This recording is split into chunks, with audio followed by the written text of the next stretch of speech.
Math का ही 6 7 ये सभी का है, छोटी क्लासों में भी सब में 7 6 में है, 7 में बहुत से ऐसे सवाल हैं। तो देखो ये ना जो एक्सटीरियर एंगल है वो इंटीरियर अपोजिट एंगल के इक्वल होता है। इन दोनों को प्लस किया तो ये आ जाएगा। तो 75 और 45 को प्लस किया तो 120 आएगा। एक्स की वैल्यू 120 होगी। कर लोगे ना सभी? हाँ, ये ज्योमेट्री का बहुत इम्पोर्टेंट है। इसी तरह से अब ये एक्स निकालना है तो ये 130 में से माइनस करेंगे 68 तो एक्स आता है। यहाँ पर एक्सटीरियर दिया है, exterior angle equal to sum of interior opposite angle of the triangle. तो ये बाहर वाला दिया है, अंदर वाला निकालना है। तो 130 में से 68 माइनस कर दो एक्स आ जाए। यहाँ पर ये एक्सटीरियर निकालेंगे तो ये दोनों को प्लस कर दिया। Exterior angle equal to sum of interior opposite angle 60 + 40 equal to 100 degree आ गया। ये वाला मल्टीप्लाई करना है, ये वाला ये वैल्यू करना है सबको। x³ + 3x² + 3x प्लस ये 3x + 2 है, 3x + 2। यहाँ पर वैल्यू लगा दी 61 से लेकर के 70 तक। तो 10 सवाल तो तुम्हारी यही हो जाती है। तो अभी मैं कॉपी चेक करना देखूँगा ये कितने सवाल हो रहे हैं। ये क्योंकि 10 सवाल तो ये हो गए। 10 सवाल का मतलब है कि कम से कम 6-7 पेज तो इसी के हो गए। और मैथ की बुक में ऐसे सवाल देखो, इधर बहुत इंपॉर्टेंट समझ लो, ये कंजक्शन है, ब्लैंक भरना है, उसका मतलब पहले से ऐसे निकालेंगे। Rahul went to doctor, he was in, Rahul doctor के पास गया। अब डॉक्टर के पास गया, वो बीमार था, तो क्या आना चाहिए? क्या आना चाहिए? क्योंकि आना चाहिए। राहुल डॉक्टर के पास गया, फिर खाली जगह, वह बीमार था, तो क्योंकि वह बीमार था, यही तो शेष बनेगा। शेष ही निकालो या बिकॉज आएगा। Rahul went to doctor because he was ill. Rahul doctor के पास गया क्योंकि वह बीमार था। तो यहाँ पर लगेगा बिकॉज कंजक्शन आ जाएगा, BCAUSE बिकॉज। इस तरह से कंजक्शन को भरते। शेष निकालो बुकों की। देखो मैं बार बार रीडिंग की कहता हूँ, तुम्हारी रीडिंग हो रही है सभी बुकों की? Yes sir. सबकी हो रही है ना रीडिंग? हर चैप्टर की पूरी की करो। बुक है ना, देखो पढ़ने के लिए बुक है। अपना time you must utilize full time of the reading for the study. You are coming in the school, this is purpose of you must boast, you should not waste time. Read. Tony is fast. Tony तेज चलता है। He was late, लेकिन फिर भी वो late हो गया। तो यहाँ पर अपोजिट वाली बात आ रही है, तेज चला लेकिन फिर भी लेट हो गया। तो यट आता है वहाँ पर। यट माने फिर भी, यट आएगा, यट यहाँ पर यट आएगा। ही नॉट ओनली थी, वो चोरी नहीं, बट वैग्रेंट, आवारा। वैग्रेंट माने आवारा कौन होते हैं? आवारा जैसे सर डोलते हैं, जो गुंडागर्दी करते हैं, जो डोलते हैं और जहाँ पर कोई सामान मिल गया चुरा लेंगे। तो ये ही नॉट ओनली थी, वो चोरी नहीं बल्कि बट आल्सो वैग्रेंट भी है, जहाँ उसे मौका मिला बस वहीं से चुरा लेंगे। वैग्रेंट होता है meaning must be, you must learn more and more meaning so that you can understand the sense of the sentence. Either read, या तो पढ़ो, गो अवे फ्रॉम हियर, या यहाँ से चले जाओ। क्या आएगा? आइदर के साथ क्या आता है? क्या sir?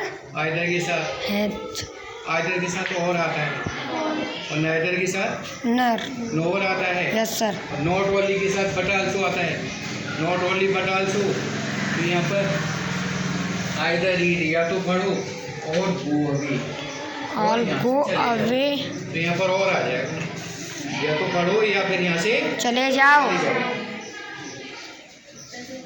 Do not leave the work of today dash tomorrow, आज का काम कल के लिए मत छोड़ो। क्या आएगा यहाँ पर? आज का काम कल के लिए हाँ, मत छोड़ो। क्या आना चाहिए? वे। इसमें फॉर आएगा, फोर। फॉर है, फॉर। तो do not leave the work of today for tomorrow, आज का काम कल पर मत छोड़ो। व्हेन ही कम हियर, तो यहाँ पर क्या आएगा? दे। 4 मिनट क्या आएगा? When they. हाँ बता मुस्कान, क्या आएगा? दे। मेगा साची बंश बता कैसी दे। हैं? दे। नहीं ये नहीं आएगा, ये पर डू आएगा। Do when do he come here. When does he come here, वह यहाँ कब आता है? When does he come here, तो ये एक ही सेंस इसका निकाला, हिंदी इंग्लिश में सेंस निकाला, तो उसका फिर ये ब्लैंक भरना है इस तरह से, चाहे कोई सा भी सेंटेंस हो कैसा भी। इसमें कंजक्शन हमें भरी, ये वाली वर्ब है, यहाँ पर हेल्पिंग वर्ब भर है। फ्लोइंग भी होता है ना, loosening of the soil is called ploughing, खेत को जोतना। देखो अब है ना, अब धान बोए जा रहे हैं ना, धान की फसल लगाई जा रही है, उससे पहले खेत को जोते हैं ना। तो फ्लोइंग होता है loosening of the soil, soil को जो है, जो मिट्टी, सॉइल माने मिट्टी होती है, तो मिट्टी को जो ऊपर वाली मिट्टी है उसको ढीला करना इस फ्लोइंग होता है। Fertiliser chemicals which are used for the growth of the crops. तो फर्टिलाइजर केमिकल होते हैं, जैसे यूरिया डीएपी देखा है? डीएपी मैंने देखा है। डाई अमोनियम फॉस्फेट और यूरिया लगाया जाता है, गेहूं में लगाते हैं, धान में भी यूरिया लगाया जाएगा, वो फर्टिलाइजर होते हैं। मैन्योर होता है ना, ये ऑर्गेनिक सब्सटेंसेस, गोबर का खाद, गोबर डालते हैं खेतों में, यस सर, तो वो मैन्योर होता है। और इंसेक्टिसाइड, कीड़े मारने के लिए जो केमिकल्स डाले जाते हैं ना, वो इंसेक्टिसाइड होते हैं। इंसेक्टिसाइड धानों में डालते हैं? नहीं। धानों में भी डालते हैं, पानी में मिला देते हैं। अच्छा। पानी में मिलाते हैं या फिर वैसे भी डालते हैं, छिड़काव किया जाता है, स्प्रे किया जाता है ना, इंसेक्टिसाइड होते हैं। पेस्टिसाइड जो पेस्ट होते हैं, पेस्ट को मारने के लिए पेस्टिसाइड का यूज़ किया जाता है। देखो ब्रॉडकास्टिंग, तो मैंने देखा होगा बाजरे को बोते हैं, तो क्या धान की तरह से बोते हैं बाजरा? नहीं, बाजरा बोने का अलग तरकाते हैं। बाजरा तो उसको ब्रॉडकास्टिंग कर दिया जाता है, उसका बीज लिया और उसको फैला दिया, ऐसे फैला दिया ना, यस सर, वो ब्रॉडकास्टिंग होती है, उसे ब्रॉडकास्टिंग कहते हैं। और ट्रांसप्लांटेशन होता है, पहले एक जगह पौध लगा दी, हाँ जैसे धान, पहले तो एक जगह पौध लगा, हाँ, फिर उसको एक एक पेड़ को अलग लगाते हैं, यस सर, जैसे धान, पैडी माने धान होता है। धान का पहले एक जगह पौध लगा देते हैं, फिर अलग अलग उसको पेड़ को लगाते हैं, पानी के अंदर लगाते हैं, तो वो होता है ट्रांसप्लांटेशन। तुमने देखा है, तुम जानते हो, लेकिन डेफिनेशन है ना, उनकी याद करनी है, ये शब्द बुक में लिखी हुई है। तो transplantation is the method in which plants are grown at one place and then these are planted one by one in the field. Broadcasting बीज को खाली खेत में फैला देना, फिर उसे ट्रैक्टर से जोत देते हैं। और ट्रांसप्लांटेशन में पहले पौध लगाते हैं, फिर उसको एक एक करके लगाया जाता है। देखो ग्रीन रिवॉल्यूशन है ना, ये रिवॉल्यूशन बदलाव आया। पहले क्या था कि एक बीघा में जो होता था गेहूँ, वो एक कुंटल होता था, 1 कुंटल, और अब तो 5-5 कुंटल हो जाता है।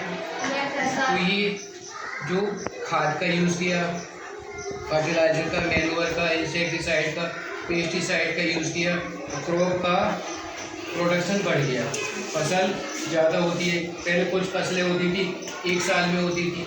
पिजन पी अरहर पहले 1 साल में होती थी, अब आ रहे 6 महीने में हो जाती है, दूसरी फसल भी हो जाती है, तो उसे बोलते हैं ग्रीन रेवोल्यूशन। ग्रीन रेवोल्यूशन समझ में आ गया ना? Yes sir. फसलों की पैदावार बढ़ गई। पहले फसल बहुत, उसका प्रोडक्शन बहुत कम होता था, अब बहुत ज़्यादा होता है। ये देखो बहुत ध्यान से समझ लो, कैल्शियम कार्बोनेट है, कैल्शियम कार्बोनेट, ये कैल्शियम कार्बोनेट है, CaCO3 है, ये कैल्शियम कार्बोनेट होता है चौक। अब ये हमने HCl की रिएक्शन करा दी, HCl की रिएक्शन कराएंगे, यहाँ पर बनेगा CaCl2 plus H2 plus CO2, carbon dioxide gas निकली।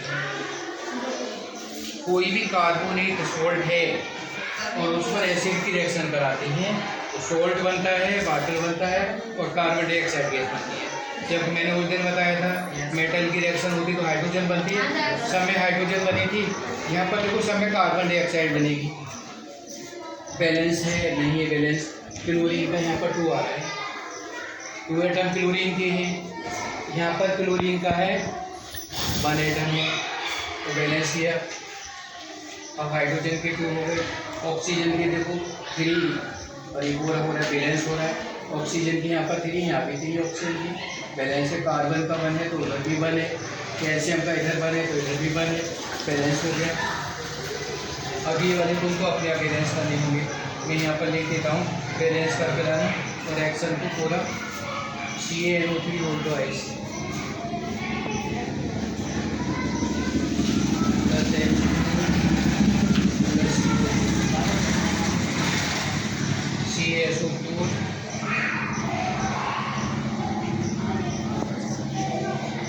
CaSO4 plus H2 plus CO2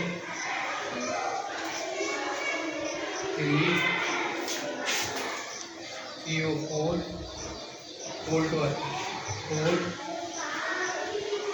twice plus H2 plus CO2